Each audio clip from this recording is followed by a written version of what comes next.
Hey there, and welcome to Swimming with Sharks, a deep dive into customer ops. I'm your host, Kevin Dean, CEO of Manobyte, and I'm thrilled to have you join us for this exciting journey through the dynamic world of customer operations. On this podcast, we're going to explore strategies, tools, and innovations that drive exceptional customer experience. And this week, I am super excited to have with me Lucas Pimenta, and we're going to have a really great conversation. Welcome, Lucas. Super excited to chat with you today. Well, thank you so much, Kevin, and thanks for having me here. It's an honor. Yeah. Yeah, so Lucas, can you tell us a little bit about yourself and your journey in the world of customer ops? Well, definitely. Long story short, I graduated in economics. So I did my start of my career in the financing field, but always within customer facing, like dealing with customers, with their expectations, their investments, and always trying to build a relationship to get a better view of their investments and their money. Because when you talk about people's money, they are very concerned about it. So you have to deal pretty well with them and with their money. And afterwards, I went to the US, lived there for 3 years, then went to India for another year, then got back to Sao Paulo in Brazil, where I'm currently based. And all of those experiences were in customer facing, dealing with international projects and making sure we had the better services provided to our customers globally. So that's a bit of my journey. Yeah. I love it. So, what are you doing today, and what got you to really get into this field? Well, currently I'm working for this US-based company. They are an outsource company, nearshore outsourcing company. So what we basically do, we make sure customers are having the best professionals they can within the best time frame and the best service provider to them. So I deal with the customer relations, bring new talents to the team. So it's pretty neat, yeah. And what got me here, I had this passion about talking to people, about understand their people, what they're really looking for, their expectations, and that kind of happened naturally in my life, in my professional life. So I was always, dealing with customers, get their frustration back in hand, and once I got that figured out, I started noticing my leaders start guiding me through this path without me not even noticing it. So as soon as I got to understand, I was already a customer success, working with customers and diving into this field that is amazing. Yeah. So, as you look out into the field from your perspective, there's different levels of individuals that are listening to our show with different perspectives. What do you see as one of the biggest challenges facing those who are in the customer? Well, there's not just one, but different challenges we face on a daily basis because we depend on the type of customer you're dealing with. If it's a small business, medium business, it's an enterprise customer. And also, you're currently facing the technology problem. That is also a help, but also a problem when you talk about AI. So I see the relationship we're building. There's a lot of expectations in that because we are in a very fast-paced environment currently where things are very fast, when the solutions are very fast. And when you don't deliver that as fast as they're expecting can be a problem. So we are currently having to deal with that, where data is something that is important to us, but it's not as easy for us to transform this data into a real relationship, right? So I can have like the best churning rates, I can have the best NPS rates, I can have the best, customer usage rates, and yet the customer is not happy. So how we can really deal with that in the era of AI? So I think that's one of the most challenges we're currently facing, to make sure we have this human touch to the technology, and yet tell the customer that is, yeah, we can do it fast, but we can do it better, if you will. But you gotta wait, you gotta understand that is something we gotta work on together. So it's not only on the customer success, but it's the both sides of it. I think that's one of the challenges we're currently facing. Yeah, I hear that from all levels and everybody who's working to help uh, with customers. So, from your perspective, how do you handle high customer expectations while managing limited resources? Kevin, that's a really good question. I think I would like to hear your perspective on that as well, because when I having a customer, mainly I work with enterprise customers. So when I have some customers with very high expectations, I first try to understand why they have these high expectations, because sometimes they have some targets to meet, they have some goals to achieve. So we got to understand the reason behind it, because if you don't have the same sense of urgency the client does, we may not be able to help them the way they need us to help. And this can be like turning to a churn, and we don't want that to happen.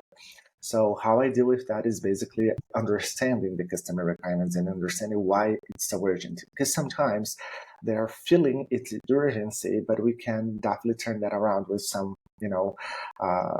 kind of suggestion or work around with the technical team and making sure, because mostly I work with SaaS, and so understand what could be done for things to go smoothly, not as fast, because fast doesn't mean good. Fast doesn't mean sometimes we have not a good sense of planning. So we gotta be, somehow kind of psychology experts as well to understand what is actually urgent and making sure we deliver that with calm and expertise. And I don't know how do you do it. I would love to hear your perspective as well. I think that would be awesome.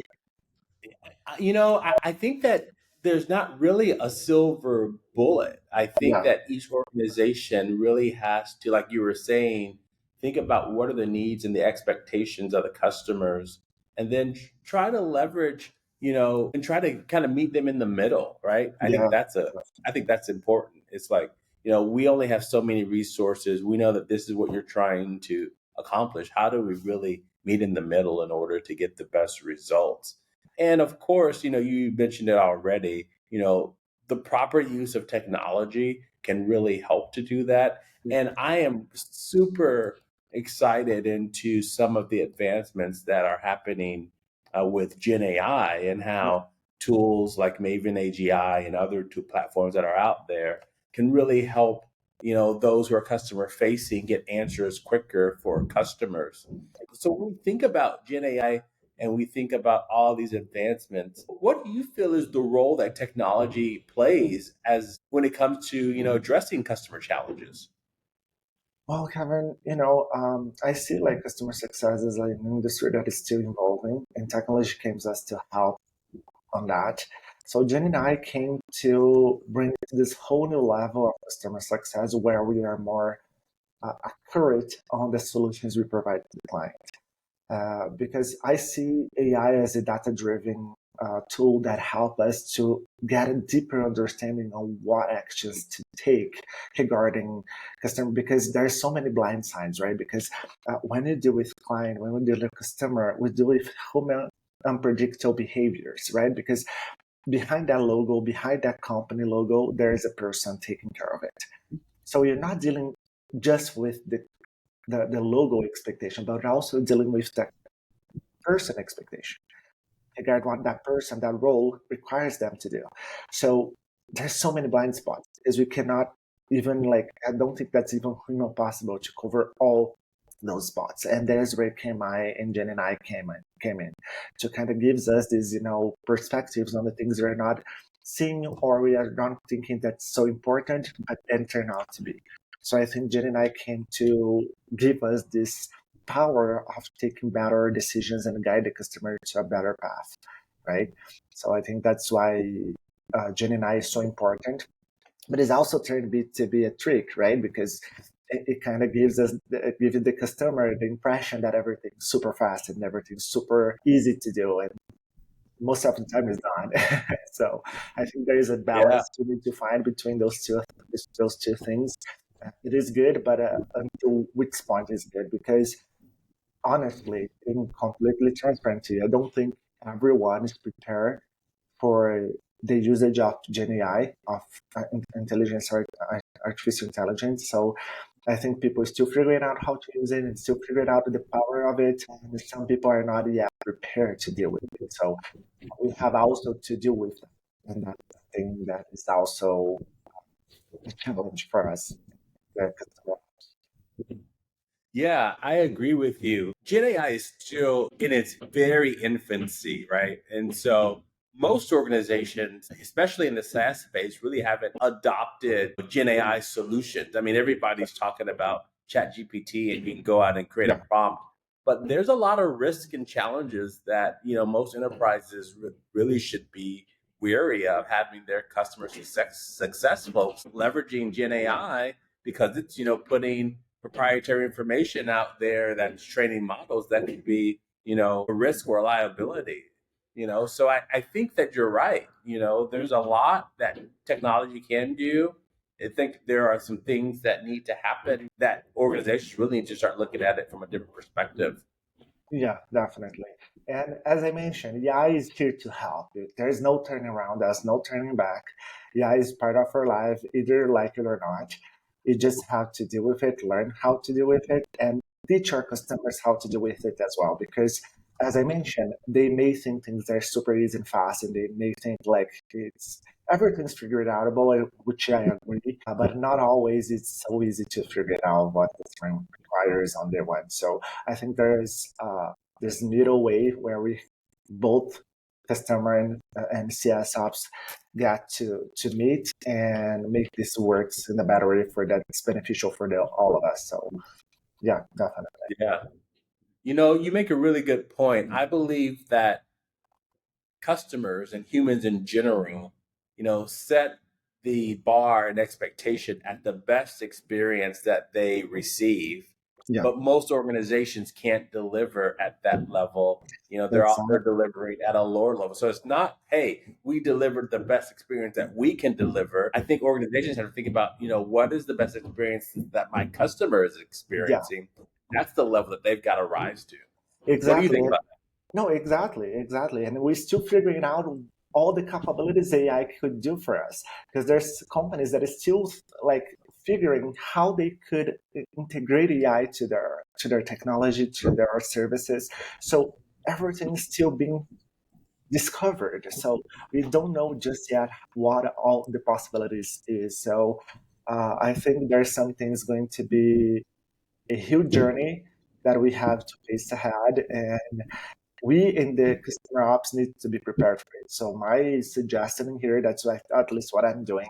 I'm getting a deeper understanding on the AI tools and how to integrate and how to give, above all, a human touch to it. Because I think I even shared with you prior this recording uh, an experience that I have myself using like as a customer using a banking services that was entirely based on AI, and I was getting super frustrated because my problem was not getting solved and I couldn't speak to no one and things were escalating, and the problem that seems super easy to solve, like 30 minutes to solve, it took me 3 days to get uh, you know the solution I was requiring. So I believe there is so much room for improvement and learning, because not just because it's AI, it's going to work perfectly. So we need to still have the human touch to it. We need to still train the AI to be more human, to be more, I know, empathic with our client, because sometimes that's all they need, right? Sometimes all the customer needs is the customer success to be there, the customer ops to be there and listen to them, because sometimes it's easier and simple than it looks. So I think the human touch to it, it makes the totally difference we need. That's very insightful, and I think that there's a lot to what you're saying. There has to be the human in the middle that Yeah. really, makes the decision for customers and, helps AI to get them to the right answer. So, from your perspective, how have customer service apps evolved since you first started in the field, and what are some tools that you're excited about using? Well, it's been a long journey. I've been customer ops for 13 years. So 2011, so many things has changed since then. Um, customer ops was very underrated, I believe, and it still is, in my point of view, but it was way more at the beginning because people didn't see the customer ops as something very, useful for the company, because they seem more like, oh, you're just getting a relationship with the client and what, you know. what a waste of time and talent. And that's what I used to hear at the beginning. So what this will come positively for us, like do this relationship, and then turn out to be really great because you have the first impression sales, and then you have the customer ops increasing this relationship and bringing up sales to the table where the revenue really comes up.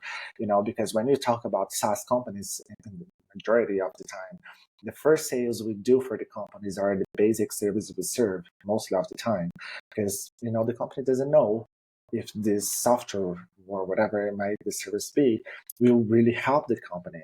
So why would they pay so much for a technology they don't even know how it's going to perform in their company, if it's going to be the perfect fit for the company, right? So that is when the customer ops comes up. Like, hey, it is good for you. Let me teach how to use it. Let me show you some tools and some functionalities that you may not even know you needed, but it's here. So close to the renewals, like, hey, what is happening? How is everything going? And this may seem simple to many, but it's so hard because you're literally predicting human behavior here.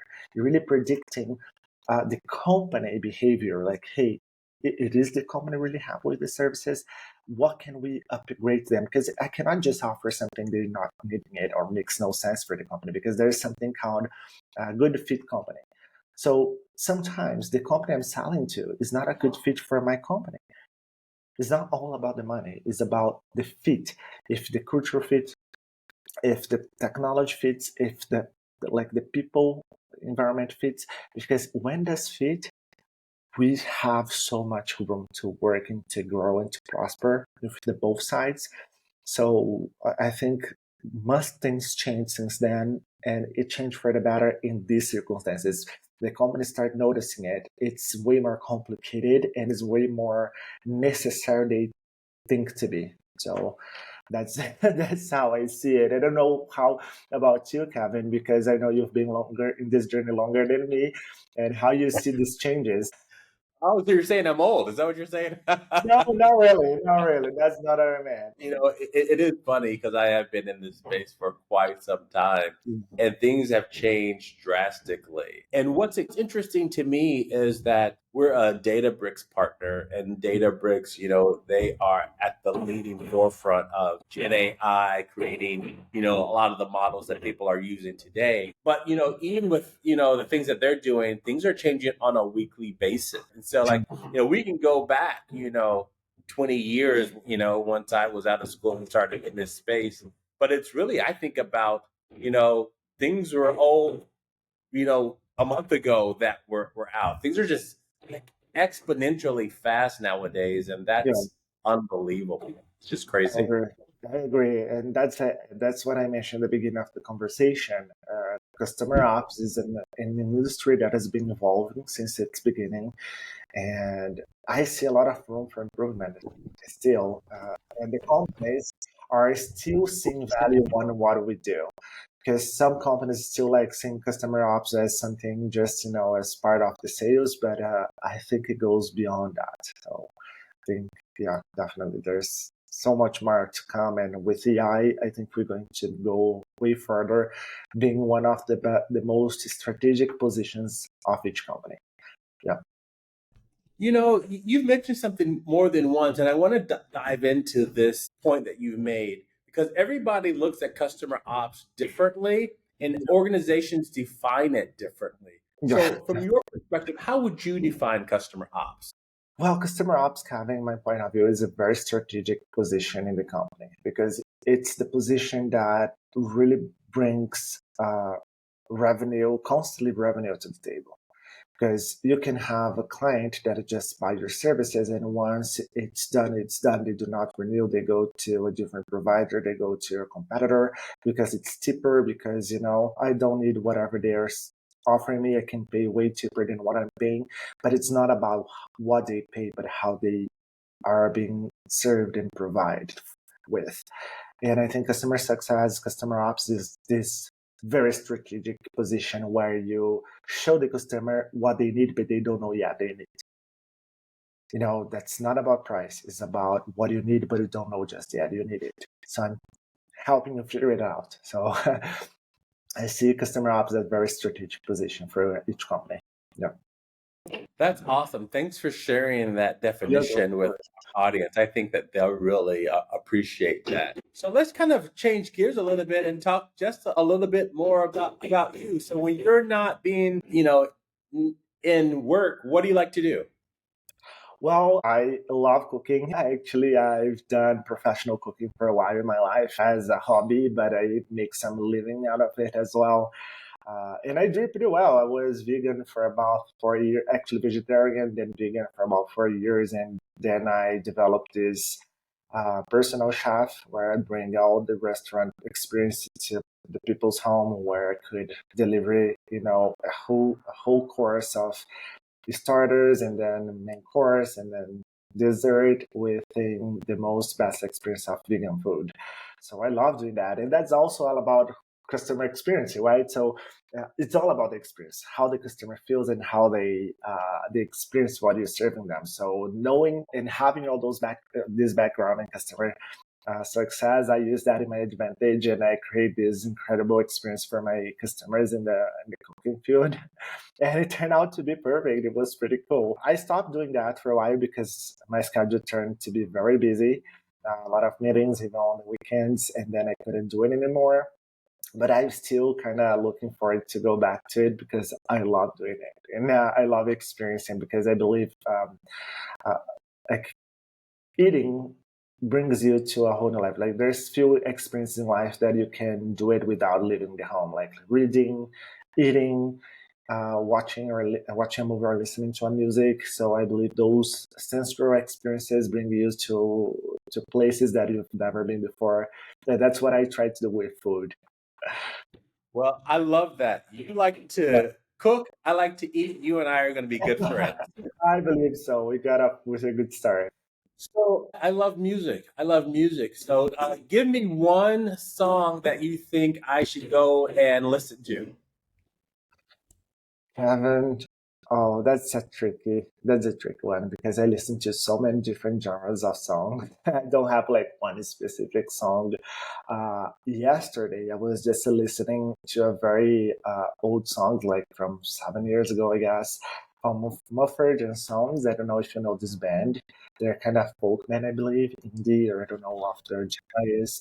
But I love their song. They're so good, and I was listening to them. I was revisiting the songs because bringing me back at the time I was leaving the US. So I was like, oh my god, I'm go back to that time where I was pretty happy and serious. So yeah, and then I was listening to it. So that's my advice for you right now. I love it. I'm going to go and listen to that for sure. This has Yeah, been awesome connecting, Lucas. Thank you so much for joining of our course. show, and I'm sure that you and I will connect and chat again. Oh, I hope so too. I really hope I could bring some good tips on the customer ops and to everyone that's listening to it. It is a challenge in being a customer ops because you got to be very strategic. You got to understand about human behaviors, technology. But yeah, it's a great position to be in. It's a very strategic one. And if you're looking forward to start your career or change your career to customer success, make sure to follow Kevin. He's giving great advice for it. Also, follow me on LinkedIn as well. I always put some articles and some posts about the customer world and how to get into it. So if you not want to know more, just follow us, and I think that would be great. Yeah. All right, Lucas, we'll talk to you soon. See you, Okay, buddy. so